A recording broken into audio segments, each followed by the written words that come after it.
नमस्कार, जय हिंद, जय श्री राम दोस्तों। शिवम चौधरी ऑफिशियल में आप सबका स्वागत है। आगे बढ़ने से पहले आप सबसे रिक्वेस्ट है, वीडियो को लाइक कीजिए, चैनल को सब्सक्राइब कीजिए और शेयर करना मत भूलिएगा। पहलगाम के बाद जिस तरीके से ऑप सिंदूर में भारत ने पाकिस्तान के नट बोल्ट टाइट करे और उसके बाद जिस तरीके से अफगानियों ने पाकिस्तान को उनकी औकात दिखाई, दरअसल ये पिटाई सिर्फ मात्र पाकिस्तान की नहीं थी, ये मैसेज उन ताकतों के लिए भी थी जो पाकिस्तान का इस्तेमाल करते हैं एज ए न्यूसेंस वैल्यू, उसको एज ए टूल इस्तेमाल करते हैं, ना ही सिर्फ भारत के खिलाफ बल्कि अपने हितों को साधने के लिए पूरे साउथ एशिया के अंदर। अब उसके बाद बड़ी बात यह हो गई कि भारत ने अपना पूरा का पूरा जो सिक्योरिटी डॉक्ट्रिन है उसको ही तब्दील कर दिया। प्रधानमंत्री नरेंद्र मोदी ने साफ कहा कि भैया एनी एक्ट ऑफ टेरर, कोई भी टेररिस्ट एक्ट हम एज अ वॉर मानेंगे, और उसी तरीके से भारत उसका प्रतिकार भी कर रहा है। आज उसी की बात करूंगा और किस तरीके से वो जो ताकतें हैं, जो डीप स्टेट है या जो गहरा राज्य है या कहें आज के समय में डोनाल्ड ट्रंप है, चाइना है, जिस तरीके से पाकिस्तान और बांग्लादेश का इस्तेमाल कर रहे हैं, वो क्या छोटी छोटी घटनाएं हो रही हैं, अगर आप उन्हें एक साथ जोड़ेंगे तो समझ आएगा कि दोनों फ्रंट पर भारत के लिए किस तरीके से वो कुछ ना कुछ करने के लिए कह सकते हैं कि डेस्परेट है, लेकिन भारत किस तरीके से उनको काउंटर कर रहा है, ये और ज्यादा महत्वपूर्ण है। अभी पिछली वीडियो में मैंने आपको बताया ही था भारत किस तरीके से एक ट्राई सर्विसेज की एक एक्सरसाइज कर रहा है त्रिशूल करके, और पाकिस्तान में सही बता रहा हूं नींद नहीं आ रही है आसिम मुनीर। 30,000 सैनिक आज वहां बॉर्डर पर खड़े हैं जो सिर्फ और सिर्फ युद्ध अभ्यास कर रहे हैं। कुछ होगा नहीं, लेकिन कम से कम अभी तक तो यही पता है।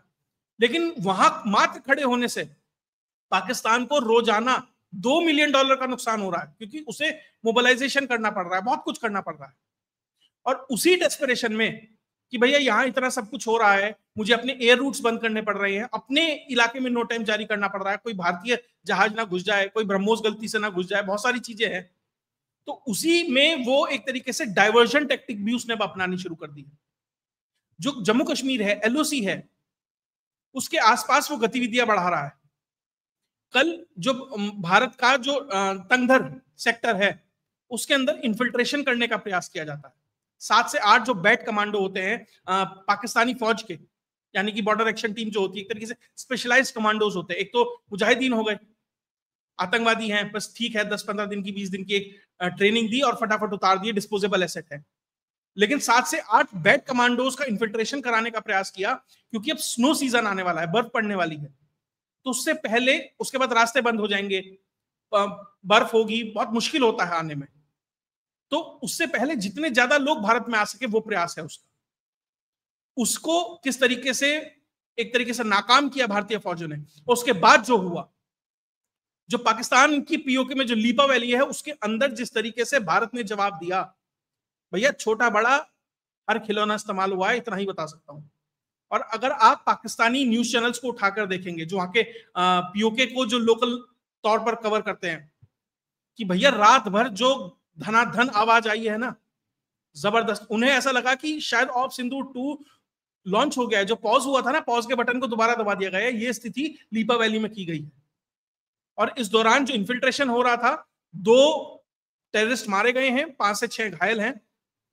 तो भारत ने उस ना ही सिर्फ अटेम्प्ट को फॉइल किया, उसको एक तरीके से खत्म किया, उसके बाद ये मैसेज भी दिया कि भैया तुमने 7-8 आदमी भेजे, तो ऐसा करो 700-800 प्रोजेक्टाइल हमारे पकड़ो। और वहां वो मतलब 2-4 घंटे अच्छे से कार्यक्रम वहां पर चला।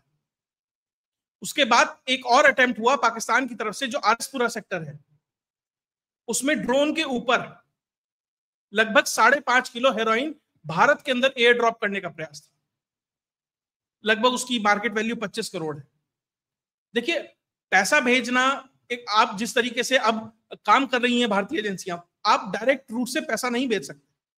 उसको ट्रैक करना, पकड़ना, किससे आया और कहां गया, उसके बाद पूरी चेन को तोड़ना बहुत आसान हो जाता है। तो आप कुछ ऐसी चीज भेजिए। अब 25 करोड़ अगर बक्से में भी भेजेगा तो बहुत ज्यादा होगा, हवाला से भी भेजेगा तो मुश्किल हो जाएगा। तो कोई ऐसी चीज में भेजिए जो बहुत छोटी हो, लेकिन जब मार्केट में जाए तो उसकी बड़ी वैल्यू हो जाए। तो वो 5.5 किलो की लगभग हीरोइन भारत में भेजने का प्रयास किया, वो पकड़ लिया गया 25 करोड़। मान लीजिए मार्केट रेट 25 है, 5 करोड़ में भी बिकी, जिसको देनी है, जिसको पैसे की जरूरत है, उसने 5 करोड़ में भी बेच दी, तो कितना उस पैसे का इस्तेमाल किया जा सकता है। तो अभी आपने देखा होगा पंजाब में भी यही होता था, इसी तरीके से नार्कोटिक्स भारत में आती है। तो अभी 5.5 किलो तो ये पकड़ी गई है, ये पता लगा है।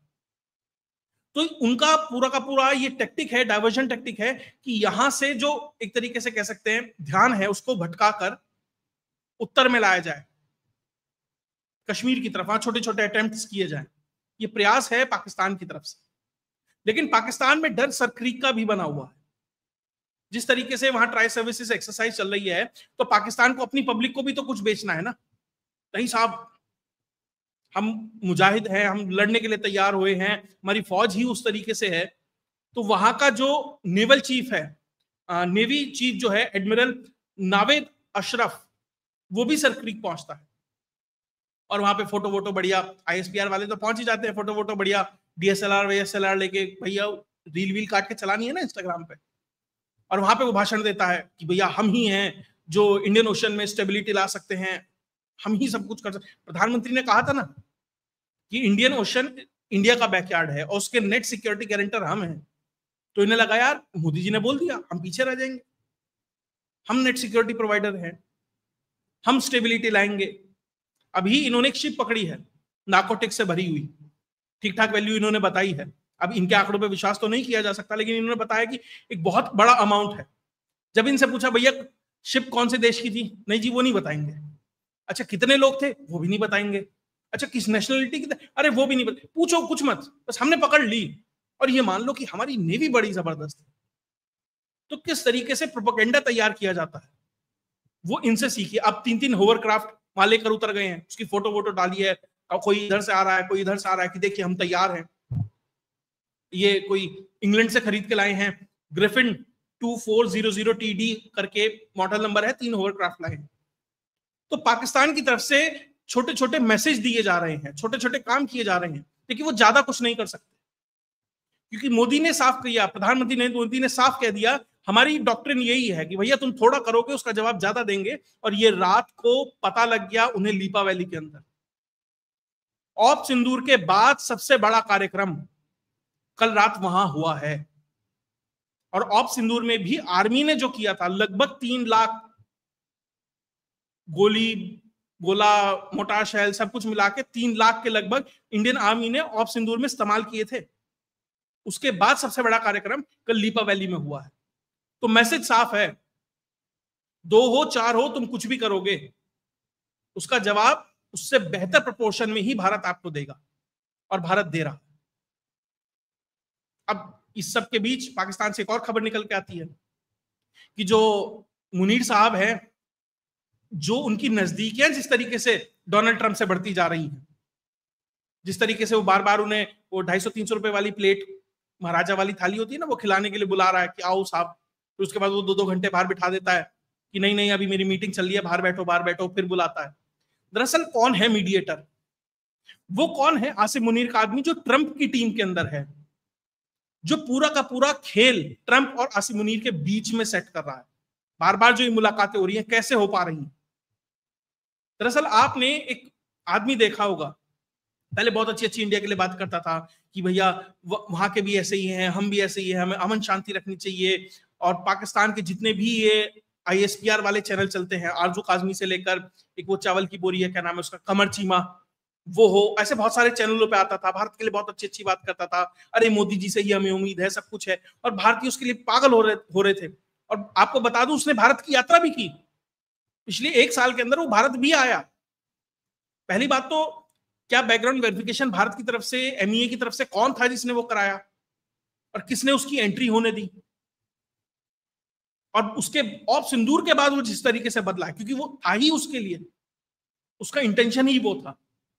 आपने देखा होगा एक गंजस आदमी साजिद तरार, रिपब्लिकन पार्टी का मेंबर भी है। और जब ओवरसीज पाकिस्तानी का एक पूरा प्रोग्राम हुआ था ना, जिसमें आसिम मुनीर ने कहा था कि हिंदू अलग है, मुसलमान अलग है, और पाकिस्तानियों के लिए को कहा था जो बाहर में रहते हैं आओ पाकिस्तान के लिए, साजिद तरार वहीं बैठा था। और वो उन ऑर्गेनाइजर्स में से है जिसने पूरा कार्यक्रम तय कराया।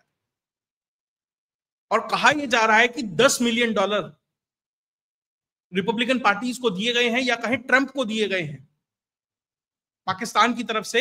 और उसमें जो बीच का आदमी था, दलाल कह सकते हैं ना, वो यही साजिद तरार। और हम जैसे, और क्या बैठ के कहता था वो, जब इमरान खान वाला पूरा एपिसोड हो गया उसके बाद, कि भैया इस मुल्क का तो एक ही कायद है, आसिम मुनीर, अब उन्हीं से हमें उम्मीद है और किसी से उम्मीद नहीं है।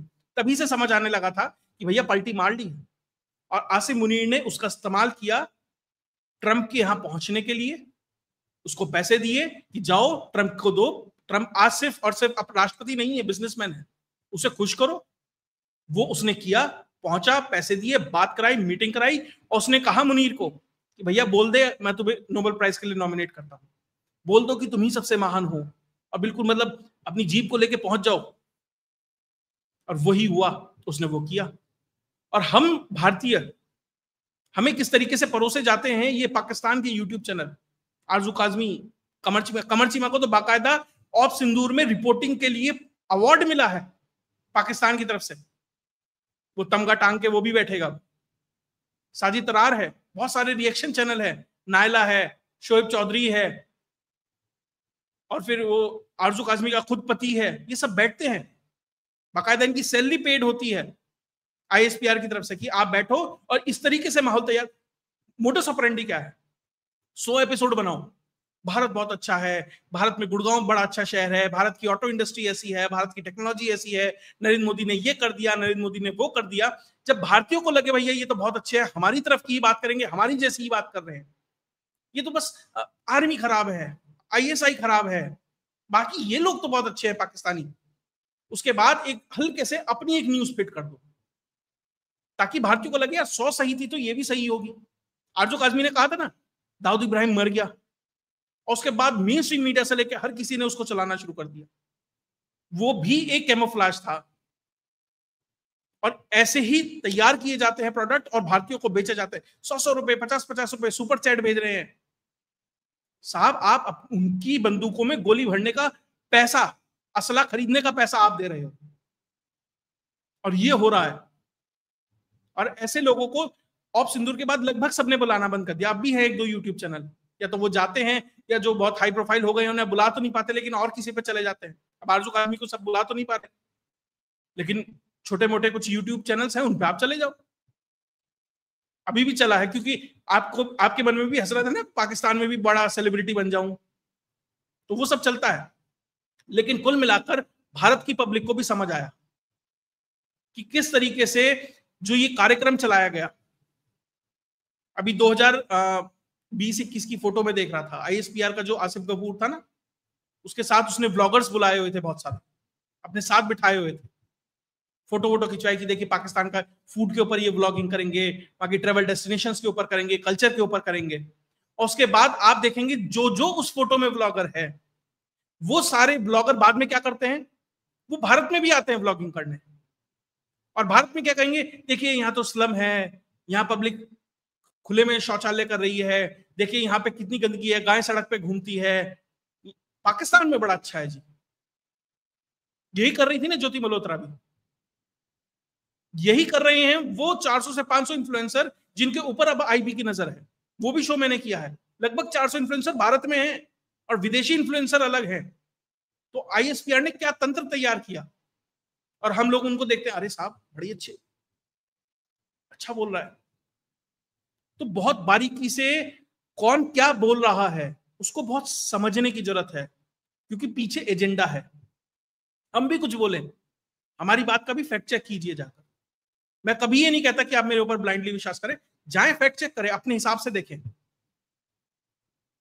और वही पाकिस्तान की तरफ से। लेकिन जिस तरीके से अब जवाब है भारत की तरफ से ना, रेड लाइन क्रॉस हो चुकी है, उसके ऊपर अब मार्क है, अब तुम जो करोगे उस हिसाब से जवाब दिया जाएगा। खैर अभी जो ट्रायलेटरल सर्विस हो रही है उसके लिए पाकिस्तान में बड़ी दिक्कत है, खलबली बड़ी बची हुई है। खैर देखते हैं उसमें क्या निकल कर आता है। लेकिन जो भी है, पाकिस्तान को उसी की जवाब में, उसी की भाषा में जवाब दिया जा रहा है। अब बांग्लादेश में भी एक पहुंचे हैं उनके साहब, जो उनके नंबर 2 हैं आर्मी में आप कह सकते हैं, जो चेयरमैन है joint chief of staff committees के, शाहिद शमशाद मिर्जा, वो पहुंचे हुए हैं बांग्लादेश के अंदर, और मोहम्मद यूनुस से उनकी मुलाकात होती है। मैंने आपको बताया था पिछले एपिसोड में, उनकी फ्लाइट डिटेल्स भी मैंने आपको बताई थी कि 6 लोगों के साथ वो वहां पहुंचे। उनकी पत्नी है, 2 मेजर है, ब्रिगेडियर है, और जो उनकी फ्लाइट नंबर है EK5 84 वहां पर पहुंचे हैं। सिलहट का जो कंटोनमेंट है उसमें भी जाएंगे, जो चिकन स्नैक है वहां पर भी जाएंगे देखने के लिए कि भैया कार्यक्रम क्या चल रहा है। लेकिन इस बीच देखिए, बांग्लादेश की बात क्यों कर रहा हूं, क्योंकि दोनों फ्रंट पर आपको एंगेज रखने का प्रयास है। अब जो मोहम्मद यूनुस है वो एक बुक इन्हें भेंट करता है, आर्ट ऑफ ट्रायम्फ करके किताब का नाम है। इससे पहले ये ट्रूडो को, उससे पहले बिल क्लिंटन को, इन सबको भी ये दे चुका है। और क्लिंटन का तो ये एक तरीके से कह सकते हैं कि लैपडॉग ही है, उन्हीं के लिए काम करता है। पूरा का पूरा जो ग्रामीण बैंक इसने बनाया था वो मनी लॉन्ड्रिंग के लिए ही बनाया था, क्लिंटन फाउंडेशन के लिए। उसी एवज में इसे नोबेल पीस प्राइज भी मिला था। ये किताब इन्हें भी देता है बल्कि। और इस किताब के ऊपर एक मैप देखिएगा बड़ी गौर से, वो मैप है ग्रेटर बांग्लादेश का। बांग्लादेश में कुछ कट्टरपंथी ताकतें हैं जो ये हसरत रखती है कि जो बांग्लादेश है ना, वो प्रेजेंट बांग्लादेश की जो सीमाएं हैं इसका विस्तार होना चाहिए। इसमें बिहार का कुछ हिस्सा आना चाहिए, पश्चिम बंगाल आना चाहिए, उड़ीसा का हिस्सा आना चाहिए, अरुणाचल का कुछ हिस्सा छोड़कर लगभग पूरा का पूरा नॉर्थ ईस्ट आना चाहिए। अरुणाचल का वो हिस्सा इसलिए छोड़ा क्योंकि चाइनीज ना नाराज हो जाए। और उसी कवर फोटो के साथ वो किताब को वो भेंट करता है मिर्जा को, ये मैसेज देने के लिए भारत को कि देखिए हमारी ये इंटेंशन है, हम ये चाहते हैं। और ध्यान दीजिएगा, जब शेख हसीना को छोड़ के आना पड़ा था बांग्लादेश, उसके बाद भी, उसके कुछ 1-2 महीने बाद इनके ही, जब भारत ने कोई रिएक्शन नहीं दिया, कुछ किया नहीं, तो भारत को प्रोवोक करने के लिए, उकसाने के लिए, तब भी इनके एक ऑफिशियल ट्विटर हैंडल से इसी तरह का मैप ट्वीट किया गया था, बाद में डिलीट कर दिया था। लेकिन उसी दिन से इंटेंशन है कि भैया हम ये प्रयास कर रहे हैं, हम ये करेंगे। इनके कहा था ना, एक जमात इस्लामी का वो हेड था, उसने कहा था कि हमें कोई आर्मी नहीं चाहिए, हमें एयरफोर्स नहीं चाहिए, हमें कोई नेवी नहीं चाहिए, हमारे तो 50 लाख ऐसे सिपाही हमारे तैयार हैं जो भारत में इन्फिल्ट्रेशन करेंगे। बांग्लादेश में बैठे ही हैं कुछ लोग उनको सहूलियत करने के लिए, और भारत में जाकर वो एक तरीके से मुजाहिद अपना काम करेंगे। इस इंटेंशन के साथ ये लोग काम कर रहे हैं। और पाकिस्तान की जो फोर्सेस हैं, जो पाकिस्तान की एजेंसीज हैं, और अमेरिकन तो आकर बैठे हैं कि भैया भारत को दोनों तरफ से घेरो। और किस तरीके से बांग्लादेशी सोसाइटी को और बांग्लादेश को रेडिकलाइज करने का प्रयास है, इस बात से समझिए, जिस जाकिर नाइक पर 9 साल से प्रतिबंध है बांग्लादेश के अंदर, उसकी प्रोवोकेटिव स्पीचेस के कारण बांग्लादेश के अंदर जो ढाका है, ढाका के कैफे के अंदर शूट आउट होता है, लोग मारे जाते हैं, आतंकी हमला होता है, तब से उस पर बैन था।